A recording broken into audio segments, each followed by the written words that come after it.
What's up, Black Desert Mobile fans? It's your boy Legit back with another video. Today I'm going to be talking about how to farm boss stamps, ancient rune tabs, black stones, and Shaka 2 exchange tokens. If this is your first time on my channel, make sure you check out the description down below for some additional badass Black Desert Mobile content.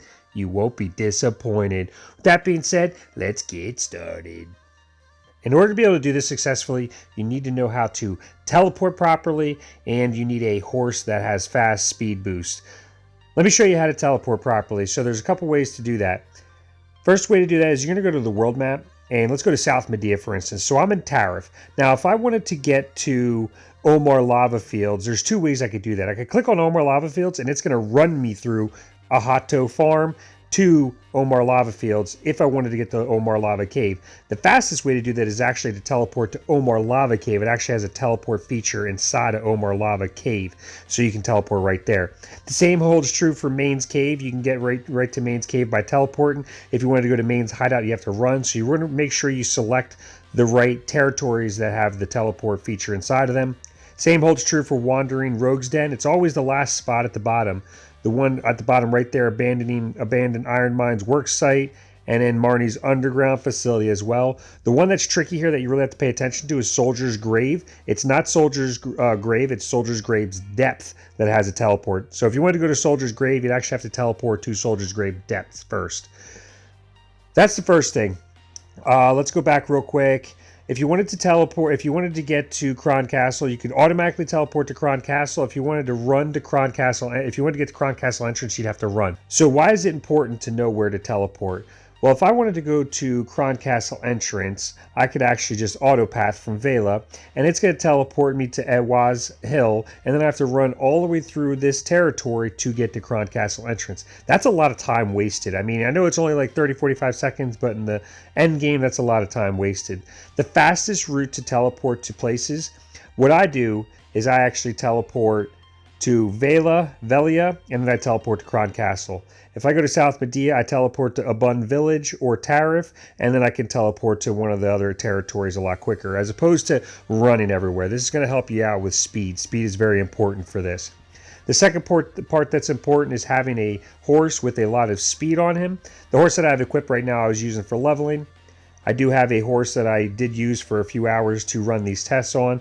I have my level 5 chocolate horse up here, which increases my running tier and charge and attack. I could also use this one as well, which has the forward tack and increased growth. This one's obviously better for this scenario because it has that accelerate feature with it, so you can run quicker. Before I get started, I want to go over two additional topics. The first one is you can change channels. So I know some people are going to be irritated that I come out with this video and I talk to you guys about this, but it's going to help everybody. It's going to help you grow, you individually. It might inconvenience us all in the end because there's going to be more of us doing this, but the game does give us the opportunity to change channels. To change a channel, you can just go to your camp or go to the social tab and go to another clan member or friend's camp. So if you have an issue with seeing too many people in a certain area or violent mobs aren't showing up, I suggest changing channels. The second thing is, with this recent patch update, Black Desert Mobile increased the rewards for red chests. Now for red chest drops, instead of getting 10 boss stamps and 10 ancient tabs, now you're getting 30 boss stamps, 30 ancient tabs, 50 Shaka 2 exchange coupons, and 10 good black stones. So that is huge, definitely for, you know, farming and leveling up. If you can farm that successfully and you get it on a good rotation, it can be very advantageous.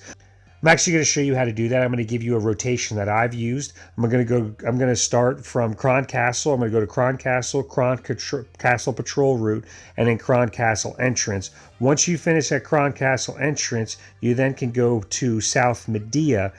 You can go to Abun Village or Tariff. When you go to one of those, it doesn't matter really where you go here because there's no set order. So you could go to Omar Lava Cave and then Omar Lava Fields. As soon as you get to the end of Omar Lava Fields, teleport back to Tariff, and then from Tariff, teleport to Main's Cave and then to Main's Hideout. After you're done at the end of Main's Hideout, teleport back to Tariff and then go to Wandering Rogue's Den at the bottom down there, the bottom one. And then go to Wandering Rogue's, the second one. And as soon as you get to the end of the second one, teleport to Abun Village. Do the same thing, and then after you get to the Abun Village, you teleport to the far one, Abandoned Iron Mines. You can run all the way back to Abun Village because Abandoned Iron Mines actually has 3 slots to it instead of 2. Like Kasula Farm and Ahato Farm, they're just farm territories. They don't help you. It's pointless to run through them. Once you're back at Abund Village, you can teleport to Marnie's Underground and then go to Marnie's second lab. Then you can go to Tariff again and then go to Soldier's Grave Depths over there, and then you can just run to Soldier's Grave. Once you get to the end of Soldier's Grave, you can teleport back to Velia again and go back to Kron Castle. That rotation should take you about 20 to 30 minutes. You're going to kill about 20 to 30 violent mobs in that time frame, and you're going to get a really good amount of rewards. So I have the full rotation recorded here for you guys. I did speed it up so it doesn't take quite as long. If you follow the path of the next 15 minutes of the video that I have here, if you follow the path, you're not going to see a violent mob at every single spot that it spawns at, because it's just not always there. But if you follow the path that I show you, you will come across a lot of violent mobs. And if you do this route enough, you're going to see them in different spots as you get there. You just got to make sure you hop off your horse, you farm it. As soon as you're done killing it, you hop back on your horse again, and you keep on running until you get to the next territory. So I actually didn't get any here in Kron Castle. That's fine. We do move on right to the next territory through the auto teleport down here. So now we're in the patrol route. Again, you follow this route right here. Kron Castle and the Kron area in general just has a lot more people. Same with Abandoned Iron Mines. I found those to be a lot harder to find mobs, violent mobs, because there was a lot more people in those territories. Marnie's Underground, Main's Cave, Omar Lava Cave, those were pretty good. Didn't have a whole lot of people in them. So I actually find my first violent mob at Kron right here. Is the very first one I found while we're here. And so, I only found one so far. However, this bad boy does drop 30 boss stamps. So that's the first one I found while I was recording this video. I didn't pluck it out anywhere crazy. I started Kron Castle, Kron Patrol route. Again, if you don't find a violent, it's okay. Just keep doing the route. You're going to find them. Is it beneficial to sit in the spot and farm violent mobs? So if you're going to go AFK, AFK farm, and I always AFK farm on top of violent mobs. I'm not going to, sit here and tell you where all the violent mobs are in every map. Find a violent mob, park next to it. Typically, violent mobs spawn in locations where there's a lot of troops, a lot of people. So I wasn't very successful at Kron Castle. Did a great job at Patrol because I only got that one, but it was 30 boss stamps. I already got 2 violent mobs here at the Kron Castle entrance territory. So again, it's very important to, if you're not going to, sit here and do what I'm doing right now, to at least park yourself next to a violent mob and farm that while you're AFK farming. So this spot right here actually spawns 2 violent mobs sometimes. There is only 1 here at the moment, and I do get another 30 boss stamps. So I just got 60 boss stamps in like 2-3 minutes right there, from between Kron Castle, Patrol, and then the entrance. There is sometimes a violent mob that spawns down here as well. Sometimes there's 2 that spawn over here across the bridge. Sometimes there's 1 to the right over here. So I just, wrap around.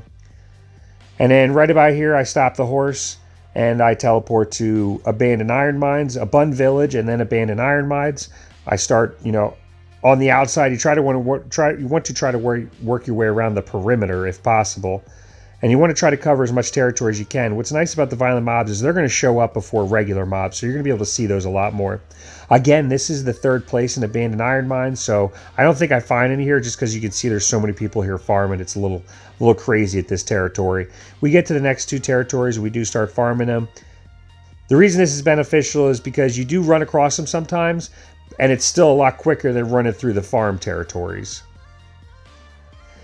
If you wanted to try to farm mobs by changing channels, it doesn't really work too well, because when you change a channel, after about 2 channel changes, the violent mobs stop dropping anything. So it's just unbeneficial. You have to completely restart your phone or computer and get the game and get back into the game to reset the violent mobs.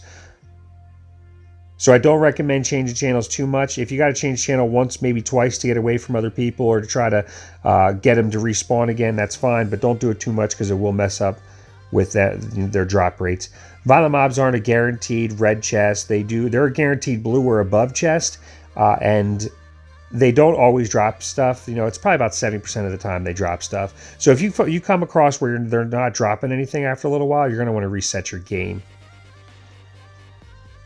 So I've gotten about 3 or 4 here. They've been mostly blue chests, which is fine because I got those 2 red ones. The blue chests are still dropping 3 boss stamps. 3 ancient tabs, a Shaka 2 exchange coupon, and then one of those good stones, which is great for enhancing your gear. And then this is the third one here.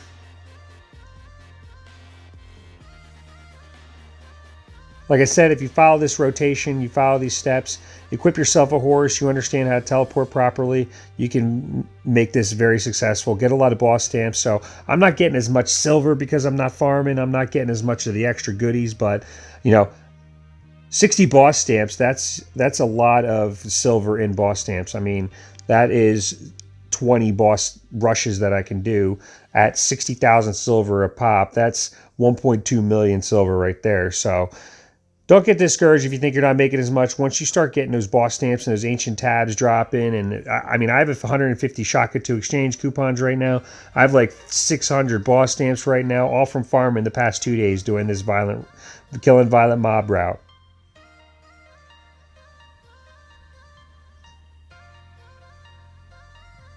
So this is just the rest of abandoned iron mines. I'm not saying my routes are 100% perfect. I did do, you know, some testing to try to find out where the violent mobs spawn and the best route for them.